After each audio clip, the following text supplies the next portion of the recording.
Hi there, Kirk McDowell with Contribution Selling. I am a professional sales trainer. I've got some free training for you at contributionselling.com.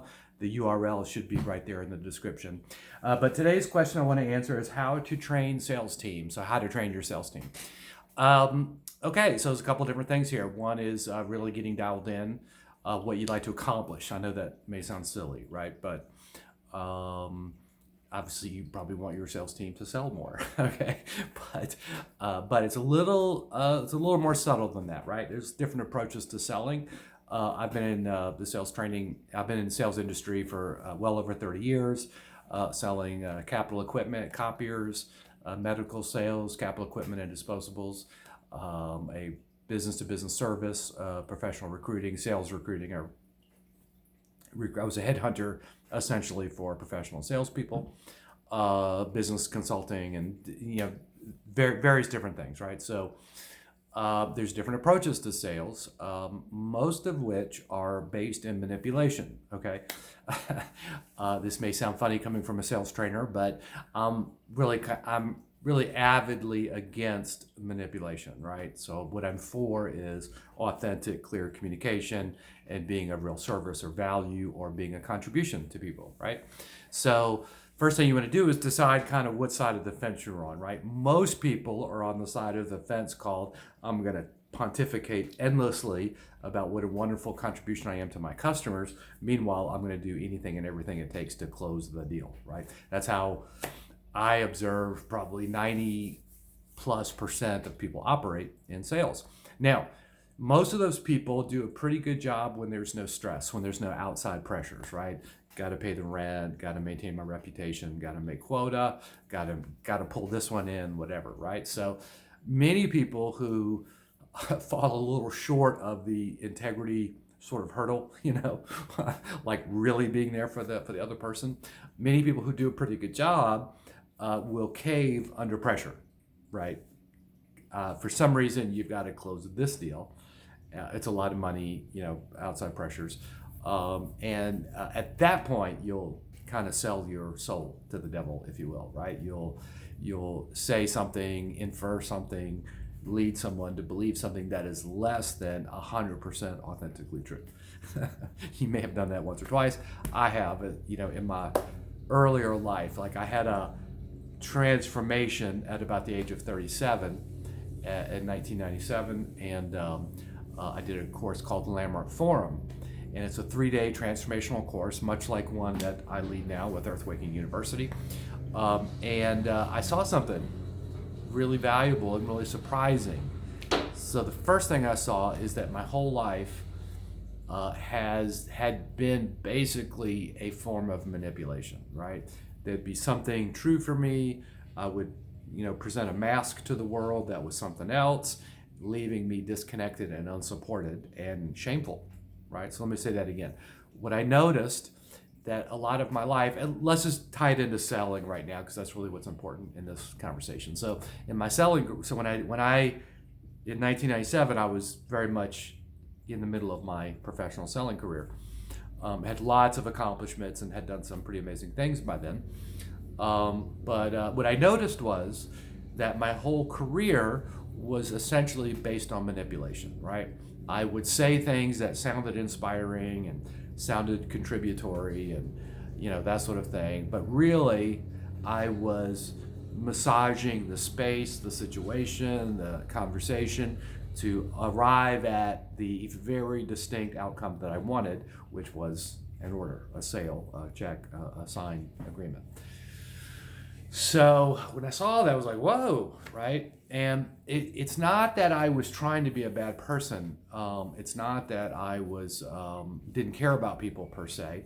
It's just that my whole life up until the age of 37 was really a lot of circumstances, a lot of adversity, raised by a crazy mother, married my first wife, who then turned out to have some things that she was dealing with. And so my whole life, I just thought life was really adversarial and difficult, and I just thought you couldn't trust anybody. And so literally my understanding of life and businesses, I was just doing the best I can doing what everyone else is doing, trying to do it faster, quicker, better, smarter, tougher, than everyone else, trying to outperform my competition, essentially, right? And so I saw all that. It was like, whoa! I saw all that for the first time, not like gravity, not like this is how life is, but I saw all that for the first time. Like, oh goodness, I've been manipulating people, essentially lying all this time, right? Because I was one of those salespeople who, hey, I'm here for you, and I want to make sure you make the best decision, and I'm hanging in there with you just to make sure you do the right thing. And it had nothing to do with the right thing; it had to do with the thing that I wanted you to do. Okay, and I actually got really good at it. I had really good numbers and all that. So, but anyway, I saw all that, like, whoa, kind of saw my professional life flash before my eyes, and I saw that I, in fact, really did not want to be a manipulator. I really did not want to be one of those guys manipulating people, one of those people manipulating people, saying all the right things, right? And so what I've noticed about most sales training is it really trains you to say all the right things while not dealing with what's important, which is your integrity. Which is you being the real deal or not, right? So typically the folks I train anymore are coaches, business consultants, people who make a living with their expertise or knowledge or experience or commitment to other people, heart-centered, coaches, business consultants. And so for me, this idea of being the real deal is critical. I won't work with anybody unless I have the experience that they're the real deal. What do I mean by the real deal? Well, without making it overly complicated, you are who you say you are. I find in my experience that separates the children from the adults rather rapidly, right? And here's what I mean, okay? How many times have you seen someone do a presentation when they've talked to 10,000 of these and they've done this a million times and they've helped 500,000 people do this and blah, blah, blah, and you just know it's all BS. Oh my gosh, right? So don't ever be one of those people, right? Instead, be the person people want to do business with. What? Yeah, be the person people want to do business with. Just let that set in for a minute, okay? Be the person people want to do business with. Notice that's very different than convince them you're the person they want to do business with. Very different than that. Essentially, that's what sales training is for the most part that I've observed and noticed, and I've done a bunch of them. Still do.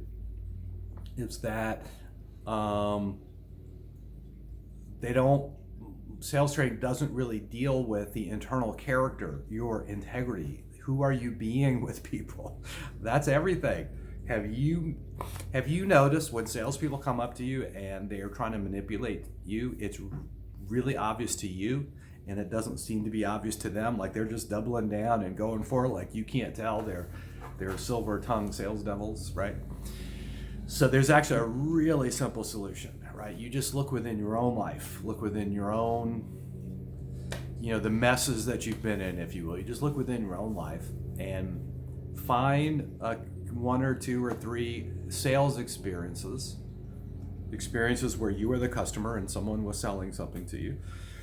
And look within your history, within your own past and your own personal experience, and uncover two or three experiences of being sold to that were wonderful, right? I promise that if you just keep looking, there have been experiences where someone was trying to sell you something, right? And it was wonderful for you, it was sublime, it was awesome. Why was that? Probably, I've asked this question of a lot of people, right? It's probably something in the realm of they cared about you. They were interested in you. They wanted to help you solve a problem. They were who they said they were. Dial that in. They actually were whatever they said they were, right? I'm here to support you, and you could really tell they were there to support you, or they're, like that, right? So you could actually be the person, people, they care, they're patient, they answer your questions forthrightly, they're transparent, they clearly have a commitment to my welfare, those sorts of things, right? And just pick the ones that really resonate with you. Pick three things, right, that you've noticed about an awesome selling situation in the past where you were the customer and you had an amazing experience. Just pick three things and practice those. Being a world-class listener, really caring, and being really safe. Let's say that. just right off the top of my head. Great, practice that.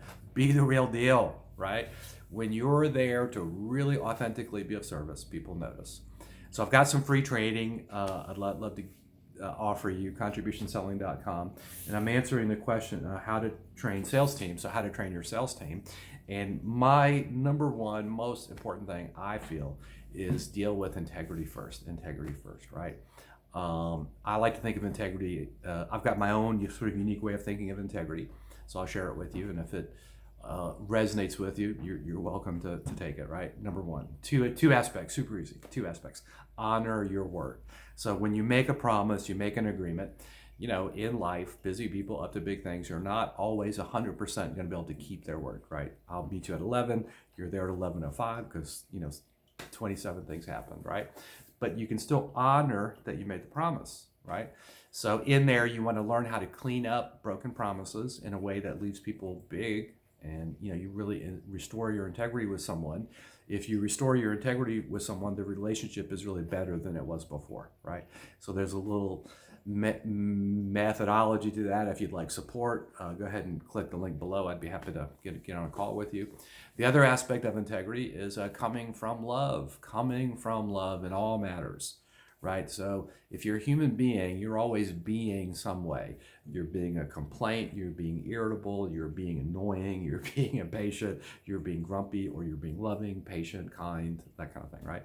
So what I recommend is you be a contribution, right? You be the person people want to do business with, and people will notice and feel that and actually kind of work out how to do business with you. So there's the short. If you'd like more information on that, there's a link below, contributionselling.com. You can get on my calendar. Anyway, hope this has been valuable. Thanks so much for tuning in. Talk to you real soon.